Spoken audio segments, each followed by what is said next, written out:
Hey Jags, I'm Allison bringing you At Home with TJTV. To start off, let's take a look at a book recommendation. If you're looking for a great read, I've got you covered. I highly recommend reading One of Us is Lying by Karen M. McConaughey. The novel is a murder mystery. 5 Bayview High students from different social groups enter detention for supposedly using phones during class, but only 4 come out. There's the brain, the beauty, the brawn, the criminal, and the social outcast. The social outcast is a boy named Simon who runs a gossip app about their school. However, he has an allergic reaction during detention and doesn't make it out alive. The police get involved, and the other 4 students are all suspects of murdering their classmate. And as more and more secrets are uncovered, will they find out who the real killer is? I'm currently reading this story and I'm loving it so far, so check it out when you can. Next, Malia has something to share about Biden's dogs being back in the White House. Hey Jax, today I'm be talking about the President Biden's dogs. Both of the President and the First Lady's dogs, Major and Champ, have returned to the White House after spending some time in Delaware following a biting incident involving Major. The two German Shepherds have returned to Washington after Major worked with a trainer at the Biden's home in Delaware, following the incident at the White House. That's it for today. Bye, Jags. Thanks, Malia. And speaking of animals, Kaden has some information about pets that are easy to take care of. Have you ever wondered what pet to have but you don't want to do much work? Well, here are a few options. The first option is a hamster. They're cute little animals that don't need a lot of care and supervision if someone is gone for a long period of time. Another option is a fish. Most fish don't require a lot of care. One of those types of fish is a betta fish. The main things you really need is a tank or bowl to swim in, water, and maybe some vegetation. Thanks, Kaden. Let's check out the news on the Colorado supermarket shooting.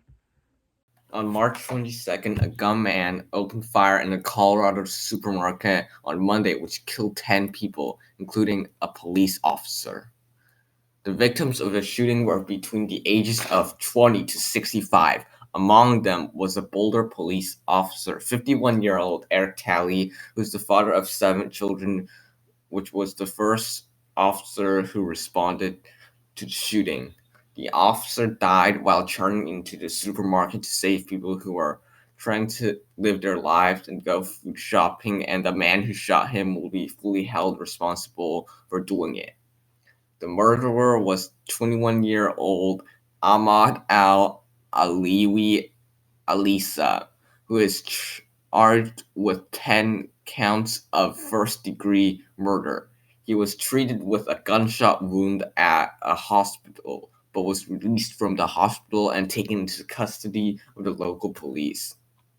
The gunman was wearing his own body armor and used a Ruger SR-556 gun to start shooting in the parking lot and in the supermarket. The first person that he killed was an elderly man who he shot several times. Police officers began arriving shortly after the first one, who was Eric Talley, who got shot. And to close things off, let's take a look at the plummet of COVID-19 cases in California.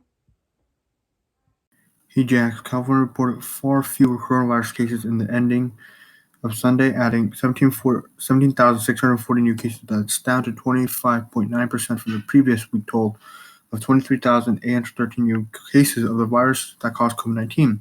California ranked 49 among the states where coronavirus was spreading the fastest on a per-person basis. A U.S. Today Network analysis Johns Hopkins University data shows in the last week of the United States added 379,753 reported cases of that have had more cases in the last week than in the week before. Reporting for TJTV News, I'm Matthew Chen. And that wraps it up for today's show. Tune in tomorrow for more stories and information from our homes to yours on At Home with TJTV.